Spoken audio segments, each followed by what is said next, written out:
വയനാട്ടിൽ നിക്ഷേപിച്ച പണം തിരികെ നൽകാതെ സഹകരണ ബാങ്ക്. തിരുനെല്ലി അമ്പലത്തിന് 8 കോടിയിലധികം രൂപയാണ് തിരുനെല്ലി സർവീസ് സഹകരണ ബാങ്ക് തിരിച്ചു നൽകാനുള്ളത്. 2023 മുതൽ തുക ആവശ്യപ്പെട്ടെങ്കിലും തിരികെ നൽകിയില്ല.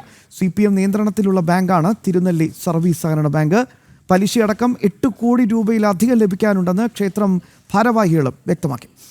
വിവരങ്ങളുമായി PS അർജുൻ ചേരുകയാണ്. അർജുൻ, ഒരു വശത്ത് ഓർഗനൈസ്ഡ് ലൂട്ടിംഗ് നടക്കുന്നുണ്ട്, മറ്റൊരു വശത്ത് നിയമപ്രകാരം നിക്ഷേപിച്ച പണം തിരികെ ചോദിച്ച ക്ഷേത്രത്തിന് തരില്ല എന്ന് പറഞ്ഞ് പിടിവാശിയുമായി മുന്നോട്ട് പോകുന്നു. ഏതൊക്കെ തരത്തിൽ ദ്രോഹിക്കാൻ പറ്റുന്നു അതൊക്കെ ചെയ്തുകൊണ്ടേയിരിക്കുന്നു എന്ന് വേണ്ടേ മനസ്സിലാക്കാൻ? തീർച്ചയായും ശ്യാമ, അത്തരത്തിൽ തന്നെയാണ്. ഇതിൽ നിന്ന് നമ്മൾ മനസ്സിലാക്കേണ്ടത് 2023 ആദ്യമായി ക്ഷേത്രം ഈ തുക ആവശ്യപ്പെട്ടത്. അന്നൊന്നും ഈ തുക നൽകിയില്ല എന്നുള്ളതാണ് യഥാർത്ഥ വസ്തുത. 6 കോടി രൂപയാണ് ഇപ്പോൾ ഈ ഒരു ഇവിടെ ഉള്ളത്, ഇപ്പോൾ നിക്ഷേപമായിട്ടുള്ളത്. ഇതിനു മുമ്പ് കുറച്ച് പൈസ എടുത്തിരുന്നു, അതിനുശേഷം 6 കോടി രൂപ കൂടി ഉണ്ട്, അത് തിരിച്ചു തരണമെന്ന് ആവശ്യപ്പെട്ടിരുന്നു. അതിന്റെ കൂടെ തന്നെ ഈ 6 കോടിയുടെ പലിശയും FDയും അടക്കം 8 കോടി രൂപയോളം ഇപ്പോൾ അടുത്തുണ്ട് എന്നുള്ളതാണ് ക്ഷേത്രം ജീവനക്കാർ പറയുന്നത്. അതുകൊണ്ട് തന്നെ അവിടെ നിന്നും ഈ 8 കോടി രൂപ ആവശ്യപ്പെട്ടെങ്കിലും ഇതുവരെയും തന്നിട്ടില്ല എന്നുള്ളതാണ് പറയുന്നത്. ഇവിടെ മാത്രമല്ല, ഒരു ടെമ്പിൾ എംപ്ലോയീസ് യൂണിയന്റെ അവിടെ നിക്ഷേപിച്ചത് 66 ലക്ഷം. അതുപോലെ തന്നെ Mananthavady co operative urban society, ഇതും CPM നിയന്ത്രണത്തിലാണ്.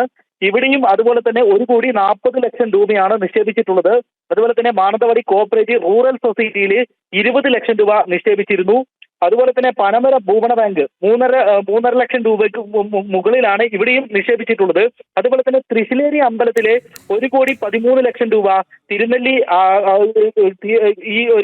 തിരുനെല്ലി കോഓപ്പറേറ്റീവ് ബാങ്കിലും അതുപോലെ തന്നെ മാനന്തവാടി കോഓപ്പറേറ്റീവ് അർബൻ ബാങ്കിലും നിക്ഷേപിച്ചിട്ടുണ്ട്. ഈ തുകയൊന്നും ഇതുവരെയും തിരിച്ചു ലഭിച്ചിട്ടില്ല. ഇതെല്ലാം കൂടെ കൂട്ടിക്കഴിഞ്ഞാൽ ഏകദേശം 25 കോടിയുടെ മുകളിൽ ഉണ്ടാകും എന്നുള്ളതാണ് നമുക്ക് മനസ്സിലാക്കാൻ സാധിക്കുന്നത്. അങ്ങനെയെങ്കിൽ അത്രയും തുക ഇതുവരെയും തിരിച്ചു നൽകിയിട്ടില്ല. ക്ഷേത്രം പലതവണ ഇതുമായി ബന്ധപ്പെട്ട് ആവശ്യപ്പെട്ടതാണ്. നേരത്തെ തന്നെ കോടതിയുടെ ഒരു പരാമർശമുണ്ടായിരുന്നു, വിധി ഉണ്ടായിരുന്നു.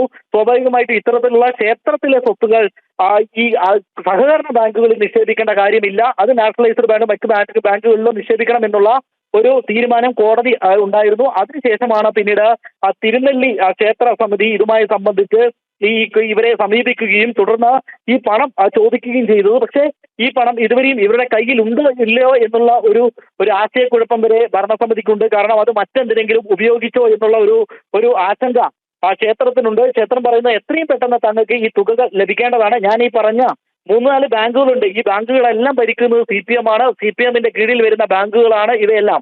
ആ ബാങ്കുകളിൽ നിക്ഷേപിച്ച തുകയാണ് ഇതുവരെയും ക്ഷേത്രത്തിന് തിരിച്ചു കിട്ടാത്തത്. തൃശ്ശിലേരി, തിരുനെല്ലി മാത്രമല്ല, തൃശ്ശിലേരി അമ്പലമുണ്ട്.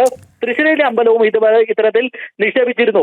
ഭക്തന്മാർ തരുന്ന തുകയുണ്ടാവും, അതിൽ ഭക്തന്മാർ നൽകുന്ന തുകയുണ്ടാവും, അതുപോലെ വഴിപാട് കഴിപ്പിക്കും, അങ്ങനെ നിരവധി തുകകൾ, അതായത് സാധാരണക്കാരടക്കം അമ്പലത്തിലേക്ക് നിക്ഷേപിച്ച തുക, ഇവയാണ് ഈ ബാങ്കുകളിൽ കൊണ്ടിടുക. ഏറെ വിശ്വസിച്ചിടുന്ന പൈസയാണ്. അത്തരത്തിൽ സാധാരണ ജനങ്ങളെ പിഴിഞ്ഞ് അതും പോരാഞ്ഞിട്ട് വീണ്ടും അമ്പലത്തിലേക്കും കൂടി കയറിക്കൊണ്ട് അമ്പലത്തിലെ പൈസ വരെ പിടിച്ചു വെക്കുന്ന ഒരു സാഹചര്യമാണ് ഇവിടെ നിലനിൽക്കുന്നത്. തുടങ്ങിക്കഴിഞ്ഞു. അമ്പലങ്ങളിലെ ഹൈന്ദവ ക്ഷേത്രങ്ങളിലെയൊക്കെ മുതലുകൾ ഇങ്ങനെ പോയിക്കൊണ്ടിരിക്കുകയാണ് എന്നതാണ് ഇപ്പോൾ വർത്തമാനകാലത്ത് നമ്മൾ കാണുന്ന ദൃശ്യങ്ങൾ. അർജുനാണ് വിശദാംശങ്ങൾ നൽകിയത്. വളരെ ഗൗരവമായൊരു വിഷയത്തിലാണ് ഇനി ഇടപെടൽ ഉണ്ടാവേണ്ടത്.